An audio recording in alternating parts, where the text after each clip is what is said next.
अस्सलाम वालेकुम प्यारे बच्चों, क्या हाल चाल? सब खैरियत से? प्यारे बच्चों, खैर मकदम है आप सभी का मेरे छोटे से प्यारे से चैनल केमिस्ट्री वाला प्रोसेस ई लर्निंग में। तो मेरे प्यारे बच्चों, इससे पहले के वीडियो लेक्चर में हमने लॉ ऑफ मोशन जो चैप्टर स्टार्ट किया था, इस चैप्टर में हमने मोशन के बारे में देखा। उसी तरह हमने डिस्प्लेसमेंट किसे कहते हैं और उसी तरह डिस्टेंस किसे कहते हैं उसके ताल्लुक से हमने देखा। तो प्यारे बच्चों, आज के इस वीडियो लेक्चर में हम देखने वाले हैं स्पीड, वेलोसिटी और उसी तरह एक्सेलरेशन के बारे में। तो चलिए स्टार्ट करते हैं।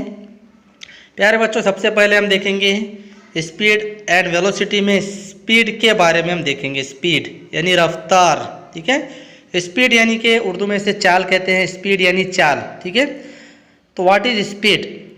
The distance travelled in a particular direction by an object in unit time is called its speed, ठीक है।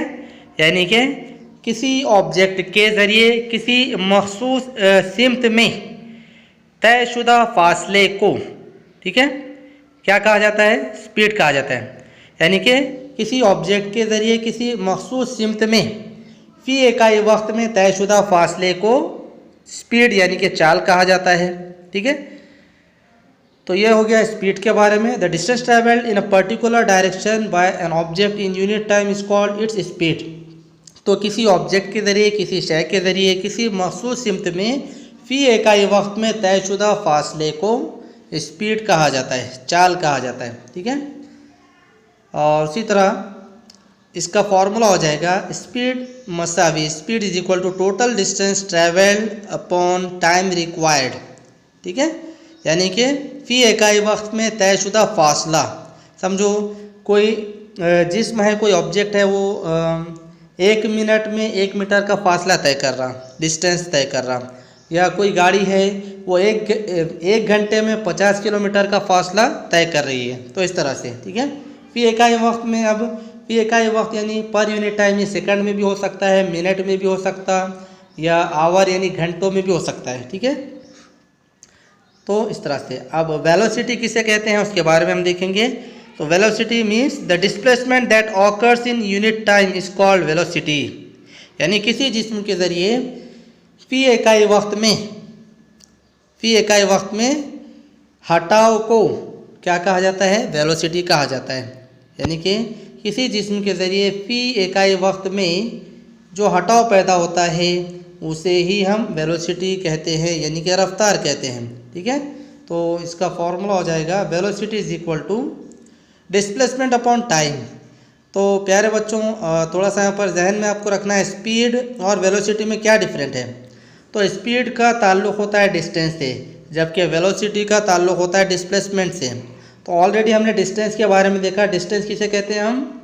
यानी कि किसी जिस्म के ज़रिए एक नुक्ते से दूसरे नुक्ते के दरमियान, एक पॉइंट से दूसरे पॉइंट के दरमियान असल तयशुदा लंबाई को हम डिस्टेंस कहते हैं, फासला कहते हैं। जबकि डिस्प्लेसमेंट किसको बोलते हैं हम? यानी किसी जिस्म के ज़रिए एक नुक्ते से दूसरे नुक्ते के दरमियान के कम से कम फासले को डिस्प्लेसमेंट कहा जाता है। यानी जो कम से कम फासला होता है उसको हम क्या बोलते हैं? डिस्प्लेसमेंट। तो इस तरह से स्पीड का ताल्लुक़ डिस्टेंस से होता है, वेलोसिटी का ताल्लुक़ डिस्प्लेसमेंट से होता है, ठीक है। तो ये ध्यान में रखिए। आगे हम बढ़ेंगे। So the units of speed and velocity are the same. In the SI system the unit is meter per second, while in the CGS system it is centimeter per second.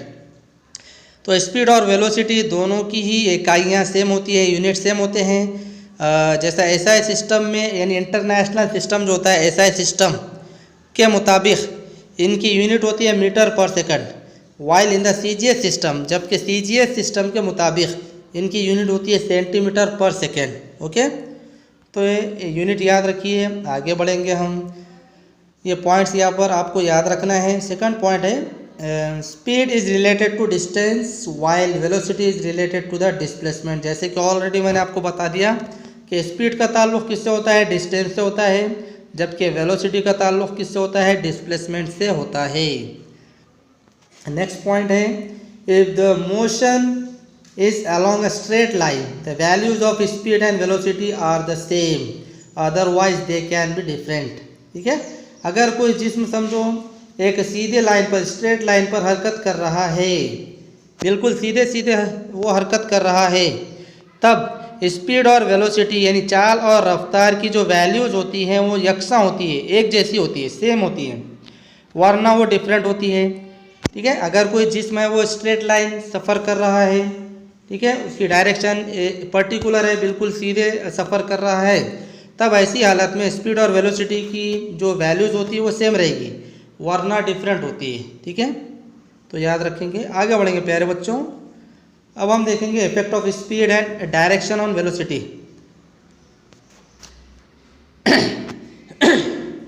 Effect of speed and direction on velocity. ठीक है, यानी कि रफ्तार पर speed और direction का क्या असर होता है, स्पीड और डायरेक्शन का। ठीक है, तो एक एग्जांपल लेंगे यहाँ पर हम। Sachin is travelling on a motor bike, explain what will happen in the following events during the Sachin's ride. Sachin जो है मोटर बाइक पर सफ़र कर रहा है और यहाँ पर कुछ इवेंट्स के दौरान, सचिन जब गाड़ी चला रहा है उसके दौरान, इवेंट्स के दौरान क्या होगा उसके बारे में हमको यहाँ पर एक्सप्लेन करना है। तो जैसे कि what will be the effect on the velocity of the motorcycle if its speed increases or decreases but its direction remains unchanged।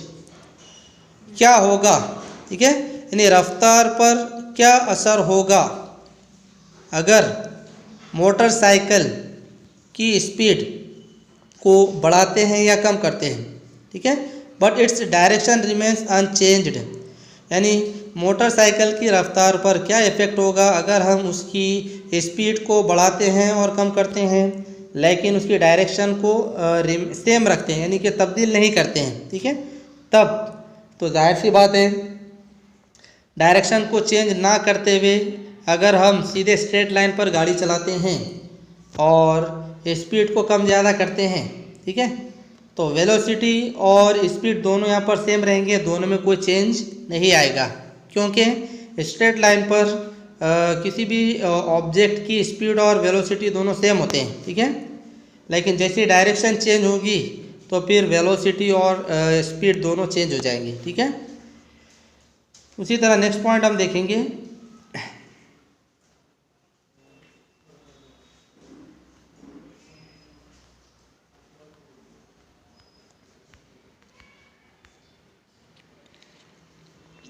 In case of a turning on the road, will the velocity and speed be same if Sachin changes the direction of the motorcycle keeping its speed constant?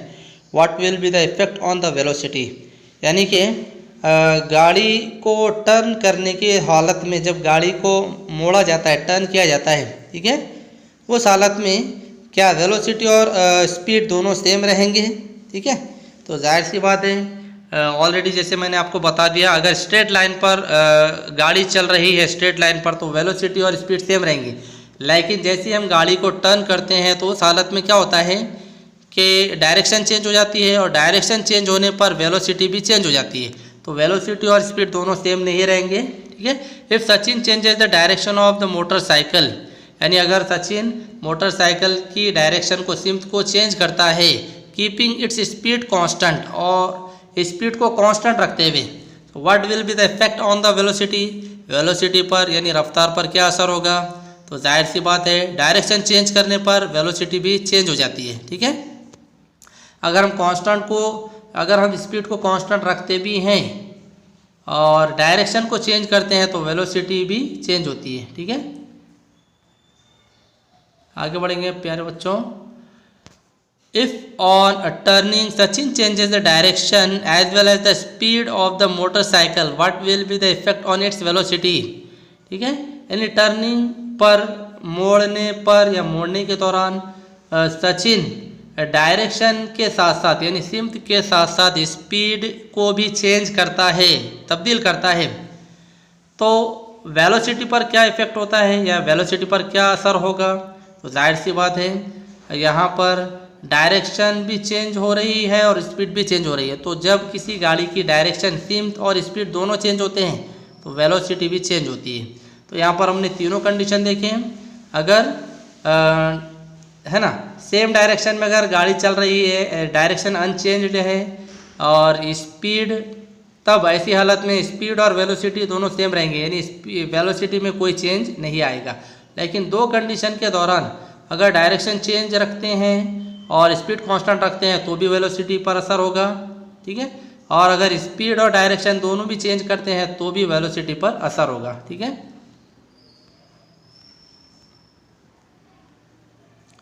So it is clear from the above that velocity depends on speed as well as direction that velocity changes by, ठीक है। यानी जो हमने अभी ऊपर देखे तो इससे साफ ज़ाहिर हो जाता है कि वेलोसिटी का इन्हिसार स्पीड के साथ साथ किस पर होता है, डायरेक्शन पर होता है, ठीक है। यानी कि वेलोसिटी चेंज होती है। Number 1, changing the speed while keeping the direction same, ठीक है। अगर डायरेक्शन को सेम रखते हुए हम स्पीड को तब्दील करते हैं, सिमत को यकसा रखते हुए अगर हम स्पीड को तब्दील करते हैं तो वेलोसिटी चेंज होती है। उसी तरह changing the direction while keeping the speed same, अगर स्पीड को सेम रखते हुए हम डायरेक्शन को चेंज करते हैं, स्पीड को सेम रखते हुए हम डायरेक्शन को चेंज करते हैं तब भी वेलोसिटी चेंज होती है। Changing the speed as well as the direction, और अगर हम स्पीड और साथ साथ डायरेक्शन सिमत को तब्दील करते हैं तो भी वेलोसिटी चेंज होती है। तो ये तीनों कंडीशन में वेलोसिटी चेंज होगी। आया समझ में? बढ़ते हैं आगे के पॉइंट की तरफ। Uniform and non uniform linear motion, यानी कि लीनियर मोशन किसको बोलेंगे हम, सीधे सीधे जो मोशन होती है बिल्कुल स्ट्रेट लाइन, उसको बोलेंगे हम लीनियर मोशन। अब यूनिफॉर्म लीनियर मोशन और नॉन यूनिफॉर्म लीनियर मोशन किसे कहेंगे, तो हम इसमें सबसे पहले देखेंगे यूनिफॉर्म लीनियर मोशन किसे कहते हैं, ठीक है। यानी कि if an object covers equal distances in equal time intervals it is said to be moving with uniform speed, ठीक है। यानी अगर कोई जिस्म, अगर कोई ऑब्जेक्ट मसावी वक्त में मसावी फासला तय करता है, ठीक है, तब इसे यूनिफॉर्म स्पीड या यूनिफॉर्म लीनियर मोशन कहा जाता है। अगर कोई ऑब्जेक्ट मसावी वक्त में यानी स्ट्रेट लाइन पर बिल्कुल सीधे सीधे, ठीक है, अगर वो मसावी वक्त में मसावी फासला तय करता है, डिस्टेंस कवर करता है, तब इसे कहा जाता है यूनिफॉर्म स्पीड या फिर यूनिफॉर्म लीनियर मोशन, ठीक है। जैसे कि मिसाल के तौर पर एक गाड़ी है, समझो वो हर 1 घंटे में बिल्कुल सीधे सीधे सफ़र कर रही है, बिल्कुल स्ट्रेट, और वो हर 1 घंटे में 50 किलोमीटर का फासला तय कर रही है, तब इसको बोलेंगे हम यूनिफॉर्म लीनियर मोशन। यानी हर 1 घंटे में वो कितना फासला तय कर रही है, 50। पहले 1 घंटे में 50, दूसरे 1 घंटे में 50, तीसरे घंटे में 50, तब ऐसे मोशन को बोलेंगे हम यूनिफॉर्म लीनियर मोशन, ठीक है। नेक्स्ट है नॉन यूनिफॉर्म लीनियर मोशन, ठीक है, नॉन यूनिफॉर्म लीनियर मोशन, ठीक है।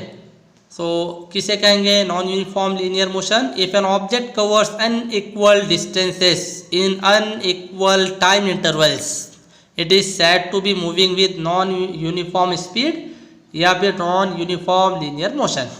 यानी अगर कोई जिस्म मसावी वक्त में गैर मसावी फासला तय करता है, अगर कोई जिस्म मसावी वक्त में गैर मसावी फासला तय करता है, तब इसे नॉन यूनिफॉर्म लीनियर मोशन या फिर नॉन यूनिफॉर्म स्पीड कहा जाता है, ठीक है। जैसे कि फॉर एग्जांपल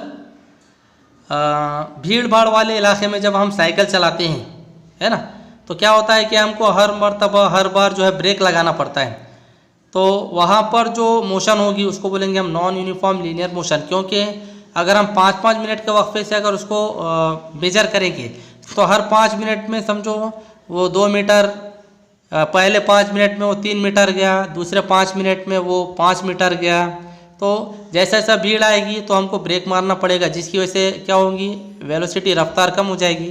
तो इस वजह से यहाँ पर इक्वल फासला कवर नहीं होता है या इक्वल फासला तय नहीं होता है, तब ऐसे मोशन को बोलेंगे हम नॉन यूनिफॉर्म लीनियर मोशन, ठीक है।